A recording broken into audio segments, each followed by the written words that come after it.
अकबरपुर कोतवाली के कोतवाल और उत्तर प्रदेश सरकार की राज्य मंत्री प्रतिभा शुक्ला और उनके पति पूर्व सांसद अनोल शुक्लवारसी का विवाद अब संगठन के ज्यादातर पुरनका नेता के पास ये मामला पहुंच गया है, जिसको लेकर आज उत्तर प्रदेश के जनपद कानपुर देहात में एक प्रेस वार्ता का आयोजन किया गया और उसमें भाजपा के नेताओं ने आरोप लगाया कि ये वसूलीबाज हैं, ये भ्रष्टाचार करते हैं, ये अधिकारियों पर दबाव बनाते हैं। दरअसल ऐसा हम नहीं, संगठन के भारतीय जनता पार्टी के पूर्व के नेता रहे लोग और मौजूदा समय के संगठन में कार्यकर्ता लोगों का आरोप है, जो एक होटल में प्रेस वार्ता रखी और साफ तौर पर आरोप लगाया कि वारसी जी वसूली करते हैं, अधिकारियों पर दबाव बनाते हैं। जब उनकी नहीं चलती तो उत्तर प्रदेश सरकार की राज्य मंत्री प्रतिभा शुक्ला को मौके पर बुलाकर धरना करने में लग जाते हैं। तो वहीं पे ये भी आरोप रहा कि आज जितने दिन बाद संगठन के पुरनका नेता और मौजूदा कार्यकर्ताओं ने प्रेस वार्ता की, आम तौर पर देखा जाए तो मंत्री का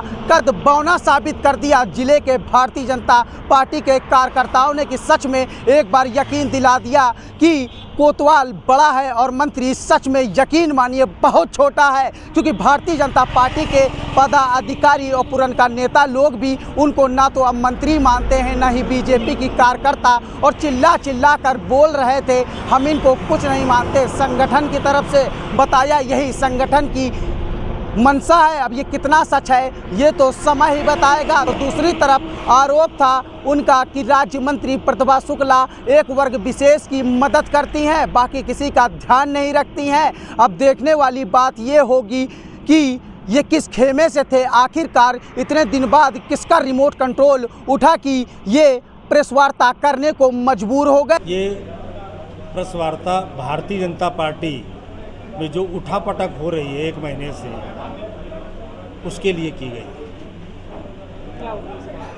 उद्देश्य ये था कि यहाँ पे जातिगत और अपने फैंस क्लब और भारतीय जनता पार्टी का ओरिजिनल कार्यकर्ता जो उसमें बंटवारा करने का काम चल रहा है। ये लोग जब सपा महानगर के अध्यक्ष थे अनिल वारसी जी, तो इन्होंने इसी तरीके से कृत करके बसपा में आए। बसपा में इनका उद्देश्य पूर्ति हुई, पत्नी विधायक हो गई, स्वयं सांसद हो गए, और ये जब उद्देश्य पूरा हो गया, जैसे भारतीय जनता पार्टी की लहर आई तो उसी उद्देश्य को पूरा करने के लिए उन्होंने बसपा को गाली गलौज करी, वहाँ के नेताओं को गाली गलौज करी और भारतीय जनता पार्टी में आ गए।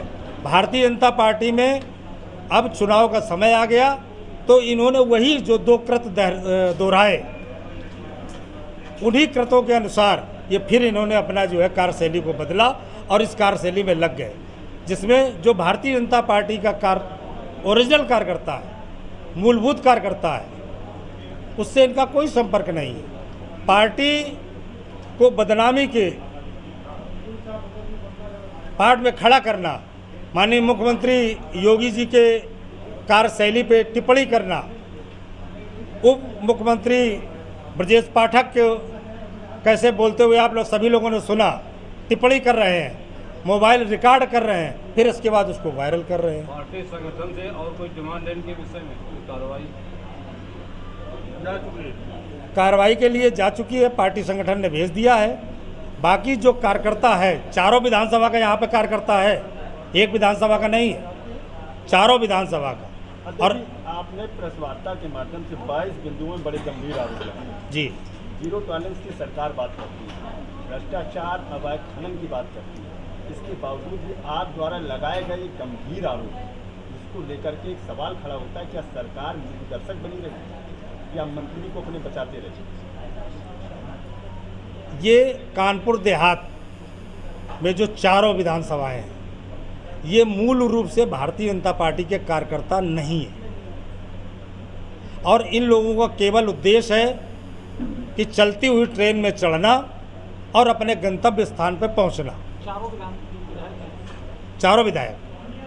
कहीं ना कहीं एक फिर सवाल खड़ा होता है कि आप कहीं ना कहीं जो पार्टी ने जो टिकट दिए उस पर भी आप सवाल खड़ा करते हैं। इन लोगों ने अपनी व्यवस्था को ये लोग जानते हैं। इसका उदाहरण मध्य प्रदेश में विद्याचरण और श्यामाचरण शुक्ला हुआ करते थे, वो हमेशा चलती हुई ट्रेन में चढ़ते थे।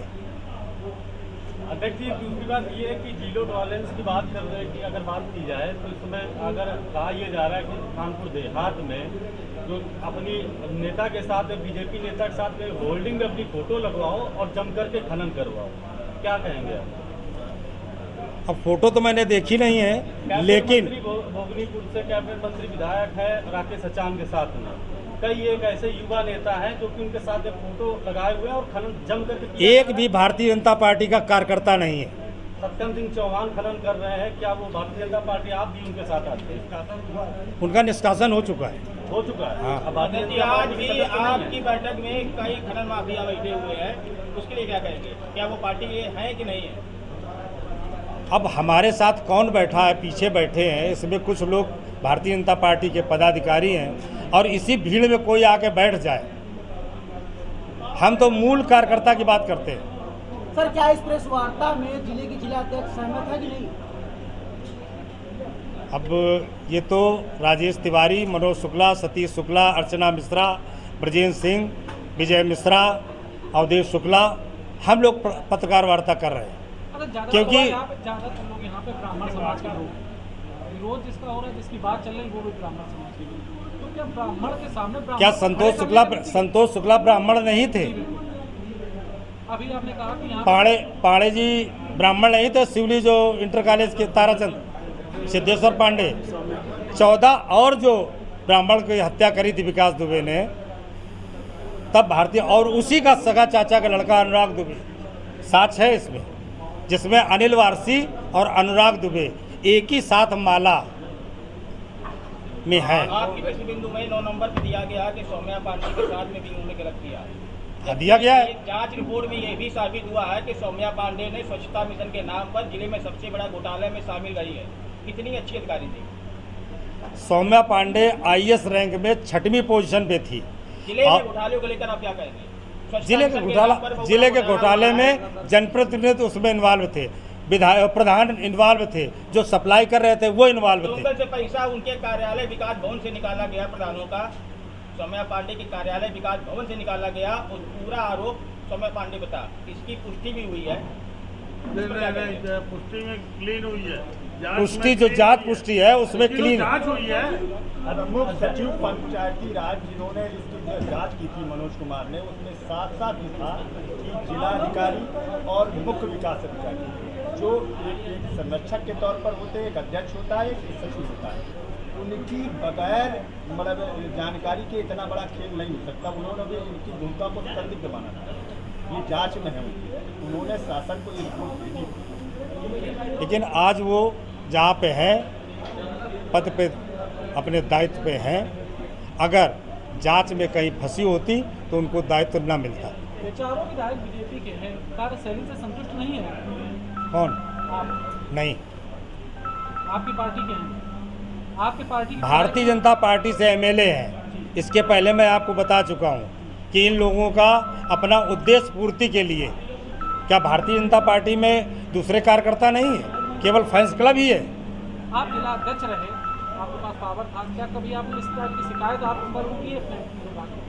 अभी बताया आपने, सुना नहीं?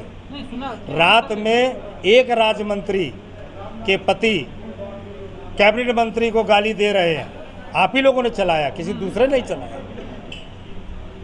वर्तमान भाजपा नेता है, अकबरपुर चेयरमैन प्रतिनिधि है, उनका एक वो वीडियो वायरल हो रहा है, तुम्हें बोलते नजर आ रहे प्रतिभा राव, राम प्रकाश कुशवाहा जी का, उसके साथ में वर्तमान बीजेपी जिला अध्यक्ष अविनाश सिंह चौहान पर गंभीर आरोप लगाने के साथ में पार्टी पर सवाल खड़े करना है। इसके लिए क्या करेंगे? आपने 2019 उसमें लिखा है, 2019 में कितने ऑडियो वायरल हुए?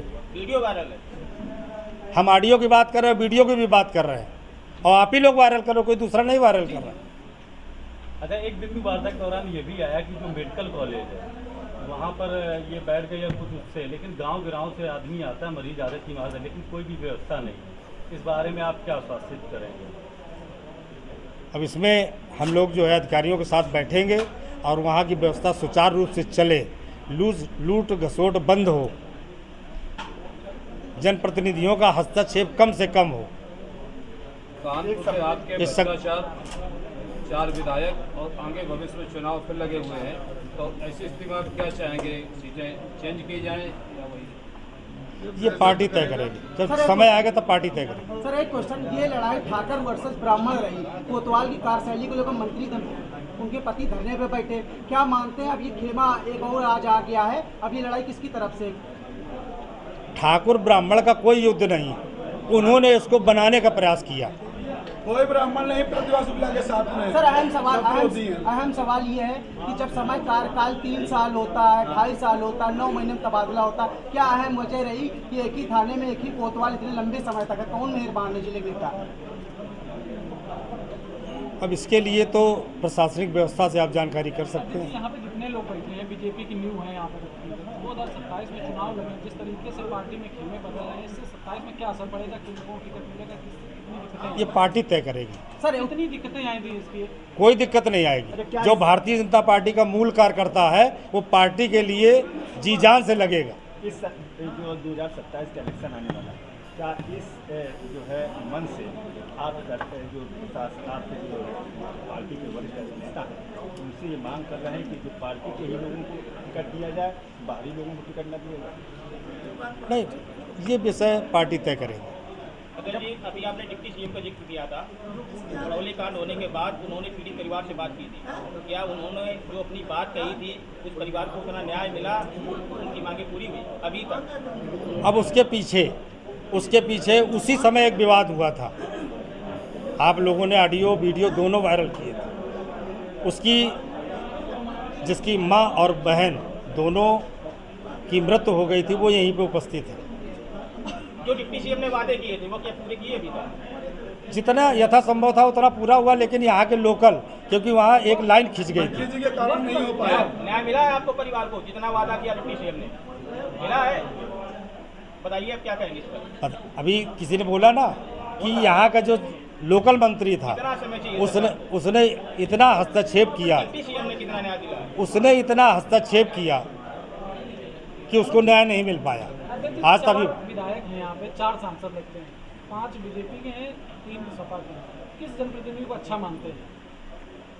मतलब केवन होटल में चली प्रेस वार्ता, घंटों के हिसाब से नेताओं ने एक एक करके अपने दिल की बात रखी और वारसी और प्रतिभा शुक्ला के खिलाफ भड़ास निकाली। इस भड़ास में सबसे बड़ी बात ये रही कि अभी तक जो लड़ाई ठाकुर वर्सेस ब्राह्मण की चल रही थी, अब ये लड़ाई ब्राह्मण वर्सेस ब्राह्मण की हो गई, क्योंकि ज़्यादातर इस प्रेस वार्ता में ब्राह्मण लोग भी मौजूद थे। तो पूछे गए सवालों में नेशन नाउ समाचार की टीम ने जब सवाल किया कि क्या आप लोगों की सरकार में चलती है, अधिकारी आपकी सुनते हैं, तो उनका साफ तौर पर कहना था हाँ, अधिकारी उनकी सुनते हैं। जनप्रतिनिधि को अच्छा मानते हैं, 4 विधायक हैं यहाँ पे, 4 ही सांसद लगते हैं। हम जिस विचारधारा में काम करते हैं, हम उसी विचारधारा के सांसद को अच्छा मानते हैं। आखिरी सवाल, यूपी के अलग अलग जिलों से बीजेपी नेताओं की जो जमीन पे रहते, जनता के बीच में रहते, तस्वीरें कि अधिकारी उनकी सुनते नहीं है। आज इतने लोग यहाँ इकट्ठा हुए कानपुर देहात में, क्या मानते हैं अधिकारी आप लोगों की सुनते हैं? 100% सुनते हैं। ठीक है, धन्यवाद। तो वहीं दूसरी तरफ उत्तर प्रदेश के अलग अलग जनपदों से पूर्व में तस्वीरें आई कि उनकी अधिकारी नहीं सुनते हैं। तो आप भी देखिए उन नेताओं को एक बार गौर से। तस्वीरों में ये वही नेता हैं कानपुर देहात के संगठन के, जो खुद को भारतीय जनता पार्टी का बता रहे हैं, और क्योंकि इसमें कुछ ज़्यादातर पुरनका नेता भी हैं जिनका कहना है अफसर उनकी बखूबी सुनते हैं। तो क्या संगठन और मंत्री लोगों के बीच में अब तनातनी चलेगी? क्या ये दूसरा खेमा जो कानपुर देहात में आ गया है, क्या कोतवाल का बचाव था, या एक बार फिर से बीजेपी के 2 नहीं 3 नहीं कई फाड़ देखने को मिल रहे हैं? कानपुर देहात से वीडियो जर्नलिस्ट RS त्रिवेदी के साथ हिमांशु शर्मा, नेशन नाउ समाचार, उत्तर प्रदेश।